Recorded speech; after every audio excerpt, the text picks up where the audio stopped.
நீதிமொழிகள் 10வது அதிகாரம் 12வது வசனம் இப்படியாக சொல்கிறது, பகை விரோதங்களை எழுப்பும், அன்போ சகல பாவங்களையும் மூடும். நம்ம வேதாகமத்தை தினந்தோறும் வாசிக்கும் போது, முக்கியமாக இந்த சுவிசேஷ பகுதிகள் மத்தேயு, மார்க்கு, லூக்கா, யோவான் இந்த சுவிசேஷ பகுதிகளை வாசிக்கும் போது ஏசப்பாவுடைய அன்பை நம்மளால் உணர்ந்து கொள்ள முடியும். ஏசப்பா கிட்ட இருந்த அன்பு நமக்கு வேணும்.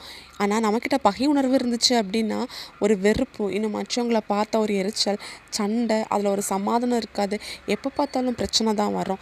அது விரோதங்களை இன்னும் எழுப்பிக்கிட்டு தான் இருக்கும். ஆனால் ஏசப்பா கிட்ட இருந்த அன்பு நம்மளுடைய இதயங்களில் ஊற்றப்படும் போது நமக்கு துரோகம் செஞ்சவங்கள நம்ம மன்னிப்போம். நம்மக்கிட்ட சமாதானம் காணப்படும், இன்னும் சந்தோஷம் காணப்படும். இன்னும் மற்றவங்க நமக்கு என்ன தீங்கு செஞ்சாலும் நம்ம மன்னித்து மறந்து ஏசப்பாவுடைய அன்பை காட்டுவோம். இன்னைக்கு இதை கேட்டுருக்க ஒவ்வொருத்தருக்கும் கிறிஸ்துவின் அன்பு வேணும். இந்த அன்பு இருந்தால் மட்டும்தான் இந்த உலகத்தில் சந்தோஷமாக சமாதானமாக வாழ முடியும். இன்னைக்கு அநேக குடும்பங்களில் கூட இயேசுடைய அன்பு இல்லை. அது இல்லாததுனால அங்கே பிரச்சனை, போராட்டம், உறவுகளுக்குள்ளாடி ஒரு விரிசல். ஆனால் கிறிஸ்துடைய அன்பு இருந்துச்சு அப்படின்னா ஒவ்வொரு குடும்பங்களும் சந்தோஷமாக சமாதானமாக இருக்கும். இன்றைக்கி இதை கேட்டுட்ருக்க நீங்கள் உங்களுக்கு யாரையாவது மன்னிக்க முடியாமல் இருக்கலாம். நீங்கள் கூட ஏசப்பா கிட்ட ஏசப்போட அன்பை நீங்கள் கேளுங்க.